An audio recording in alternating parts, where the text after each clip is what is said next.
네, 먼저 이렇게 시간 내주시고 많은 분들 함께 해주셔서 참으로 고맙습니다. 우리 기업들이 겪고 있는 어려움 저희도 충분히 이해합니다. 그리고 국가가 성장 발전하고 국민들이 더 나은 삶을 살아가기 위해서는 실제로 가장 최첨병의 역할을 하는 게 기업이죠. 미국 대선의 결과도 사실은 이런 점들이 좀 반영됐다는 생각을 합니다. 가치나 이념 이런 것들도 중요하지만 오히려 더 중요한 것은 미국 국민들의 일자리다 이런 선거 캐치프레이즈가 가장 크게 영향을 미치지 않았나 그런 생각을 합니다. 우리 국민들도 사실 마찬가지라고 생각합니다.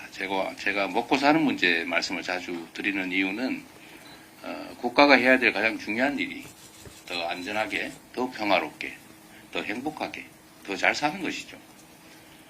더 잘 살게 한다는 문제, 이 민생의 가장 핵심은 역시 기업 활동입니다. 기업 활동을 통해서 일자리가 만들어지고 또 국가의 부도 창출됩니다. 전 세계가 자본주의 시스템을 채용하고 있기 때문에 뭐 피할 수가 없죠. 이게 인류가 만들어낸 가장 합리적이고 가장 효율적인 제도인 것도 뭐 부정할 수가 없지 않습니까? 이런 상황에서는 저희는 당연히 기업 활동이 가장 또 중심에 있어야 되고 또 국가의 역할 역시 기업 활동을 권장하고 또 기업 활동이 원활하게 될 수 있도록 지원하는 것이 결국 국민들의 일자리를 늘리고 국가의 부를 창출하는 것이다. 그렇게 생각합니다. 그래서 저는 성장이 곧 복지다. 성장이 곧 발전이다. 그런 생각을 갖고 있습니다. 다만 그 성장 발전의 과정에서 어떤 경로를 취할 것이냐가 문제일 텐데 사실 억압적이거나 일방적이거나 아니면 비합리적인 방법을 통해서는 이제는 세계 경쟁을 해나갈 수가 없지 않습니까? 가장 합리적이고 가장 상식적이고 가장 효율적이고 가장 민주적이고 그야말로 가장 도덕적인 방법들을 동원해야 그런 국제 경쟁에서도 우리 기업들이 성과를 낼 수 있다 그런 생각을 합니다. 제가 사실 다니면서 참 많은 얘기를 듣는데요. 예를 들면 저는 기업들이 성장하고 발전하는 데는 이제 크게 양면이 있다고 봐요. 좀 포지티브한 영역을 본다면 일단은 시장을 좀 확대해야 될 것이고요.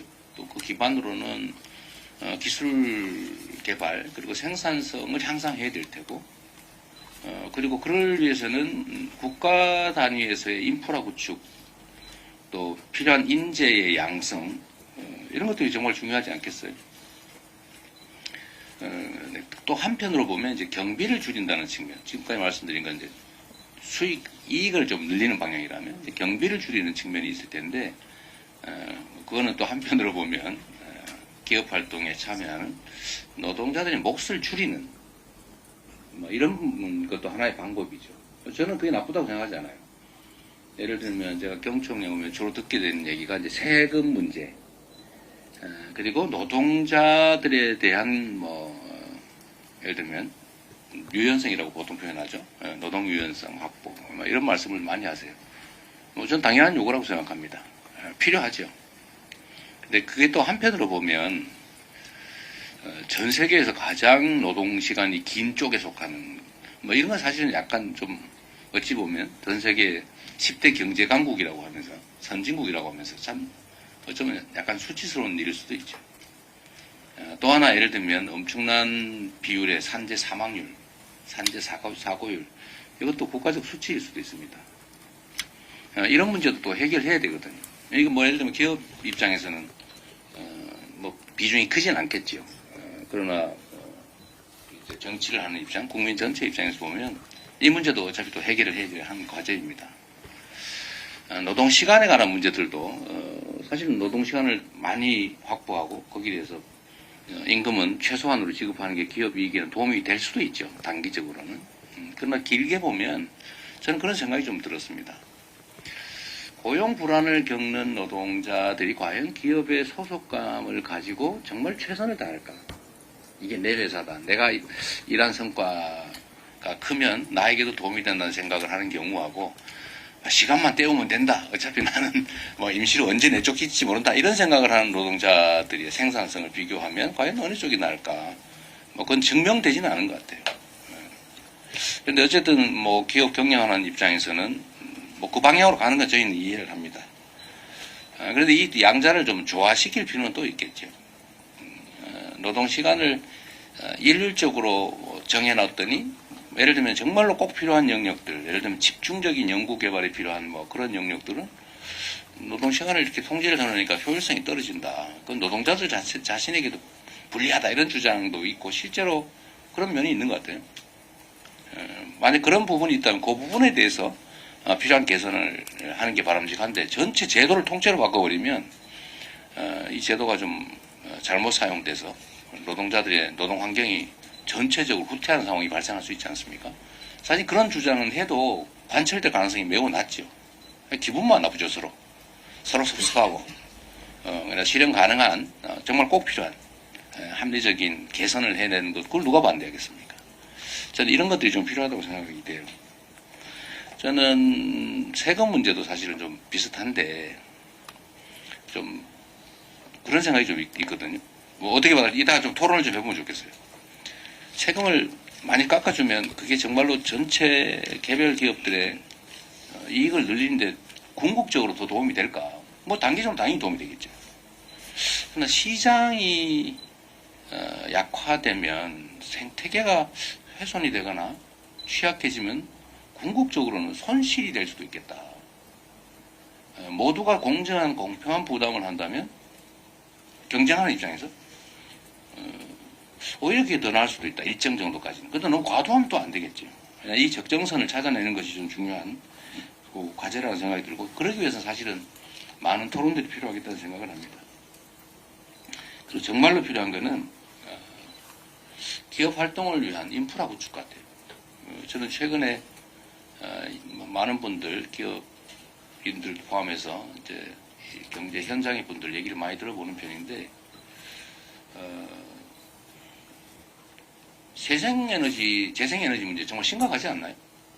전 세계가 어쨌든 약간 최근에 주춤하긴 합니다만 전 세계가 재생에너지 중심 사회로 가고 있는데 우리만 이 9%도 안 되는 재생에너지 가지고 과연 국내에서 상품을 생산해서 그 재생에너지를 중심으로 하는 유럽이나 미국이나 이런 시장에 경쟁력을 가질 수 있을까? 국내에서 화석연료 이용해서 생산비를 많이 줄인다고 한들 결국은 유럽 시장으로 갔을 때 뭐 수입을 아예 안 한다든지 뭐 구매를 안 하겠다는 회사도 많이 생겼잖아요. 앞으로 소위 아리백이라고. 근데 예를 들면 탄소 국경세 이런 것도 부담 아닙니까?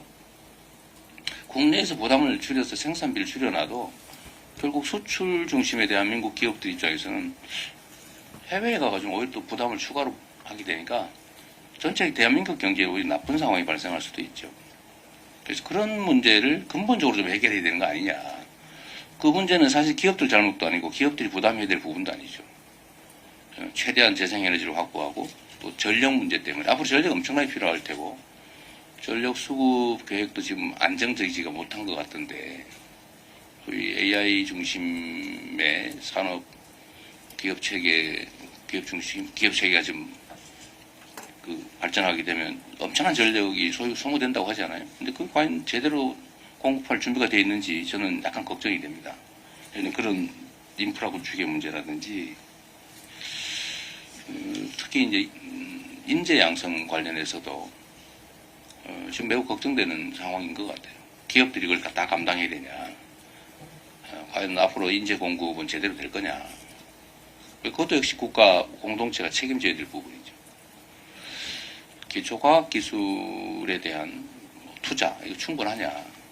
이것도 사실 기업들이 할 일이 아니고 기업들이 이익이 되는 기술, 응용기술에 집중해야 되는데 그 기초과학기술 문제는 사실 국가 공동체가 책임져야 되잖아요.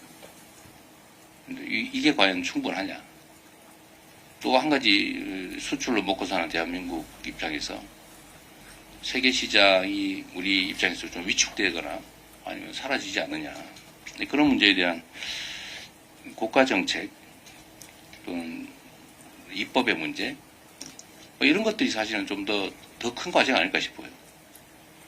저희 민주당도 우리 기업인들, 뭐 경총 마찬가지죠. 사실 그런 얘기들이 좀 많이 됐으면 좋겠습니다. 우리가 입법이나 정책으로 여러분들이 하지 못하는 일, 정말 구조적인 문제, 생태계를 조성하는 문제, 뭐 이런 거에 대해서 우리가 할 수 있는 일들을 해주시면 저희가 좀 할 텐데, 노동자들하고 이해관계가 충돌하는 문제를 얘기를 하면 그만 했던 얘기 또 하고 했던 얘기 또 하고 그렇게 되죠. 노동자들 저희가 안 만날 수 없지 않습니까? 그럼 또 그쪽에서는 또 이런 얘기하고. 근데 저희는 그중에 합리적인 영역을 찾아내서 실질적 개선을 좀 하고 싶어요. 노동시간 문제, 노동시간 유연화 문제. 마지막으로 제가 이 말씀만 하나 더 드리고 싶은데, 저는 정말로 서로 어려운 상황이 됐다. 노동자들도 기업인들도. 그게 뭐냐면 이게 이제 고용 유연성, 노동 유연성 문제하고 사회 안전망 문제가 이게 사실 얽혀 있는 문제인데, 제가 노동자들 얘기 들으면 그렇게 얘기를 해요. 해고는 죽음이다 이렇게 얘기합니다. 불안하죠. 왜냐하면 해고 당하면 자기들이 살아갈 길이 막막하게 느껴지는 겁니다. 그러다 보니까 노조에서 일부 그런 것도 요구하잖아요. 내 자식을 채용을 의무화하자.